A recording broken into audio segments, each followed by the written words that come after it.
Good morning, I'm Jonathan Jackson, and this is a Doc News Update. A car was stolen from Wyerton and demolished nearby on Friday, and police need your help to find out who did it. It started sometime between 5 and 6 p.m. when the black 2000 Kia Sophia was taken from a home on Gould Street.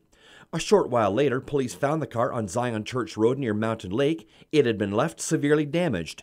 No one was in the car. Officers and a canine unit were not able to locate whoever had been in it. If you know anything about this incident, you're asked to call the Bruce Peninsula OPP.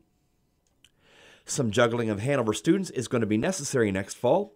The province has approved the town building a brand new grade 7 to 12 school down the road, but in the meantime, the pressures of full-day kindergarten mean some students will have to be moved around. There isn't expected to be room in September at Hanover Heights for everyone, so the board wants to move grade 7s and 8s to JDSS.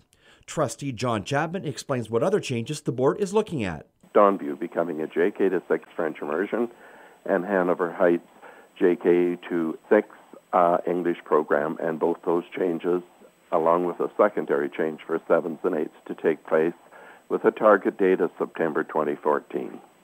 Chapman says the new school is not likely to get funding approval for at least another 3 years. The Federal Liberal Party paid tribute yesterday to outgoing interim leader Bob Rae. Rae will be replaced in a week's time by a new permanent leader, most likely Justin Trudeau. Online and telephone voting begins today among the 127,000 registered party members and supporters. Rae, who was the NDP Premier of Ontario in the early 1990s before switching parties, was praised by former Prime Minister Paul Martin and others at a national showcase yesterday in Toronto. And a woman in Florida thinks God is communicating to us through goldfish crackers. Patty Burke says she was about to chomp down on a cracker during Holy Week when she noticed a crown and a cross imprinted on the tiny biscuit. She thought it was a promotion by Pepperidge Farms, but the company denied any knowledge of what happened or how. Burke, who reportedly eats 2 to 3 pounds of goldfish crackers every week, says it's a miracle and a sign from God. Crackers indeed.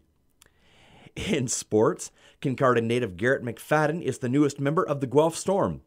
McFadden, a defenseman with the Grey Bruce Highlanders, was the Storm's top pick in yesterday's Ontario Hockey League priority selection. He was chosen 12th overall. Ethan Zapula of London was the top choice for the Attack, who are in Plymouth again this afternoon for Game 2 of the Western Conference semifinal against the Whalers. The Leafs beat New Jersey 2-1 last night in the NHL. That was also the score of the Habs over Boston, while the Canucks doused the Flames 5-2. Winnipeg beat Philly 4-1, and Edmonton fell to Los Angeles by that same 4-1 score.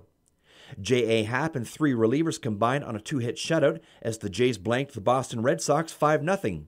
They'll wrap up that 3-game series this afternoon at the Dome. Team Canada and Brad Jacobs go after the World Men's Curling Championship tonight against Sweden. They doubled Scotland 6-3 in the semifinal last night. March Madness comes to an end tomorrow night as Louisville and Michigan will meet to decide the U.S. Men's College Basketball Championship. And Blake Underwood scored in overtime last night to give the Saugeen Shores Winterhawks a 6-5 win over Tavistock in Game 2 of the WOAA Senior AA Hockey Championship. That series is tied at 1 win apiece. And that's Doc News. Dockside Weather is next. Dockside Weather is brought to you by Pace Law Firm, your personal injury experts with offices in Owen Sound, Collingwood, and Toronto. Call 376-1212 or head to pacelawfirm.com.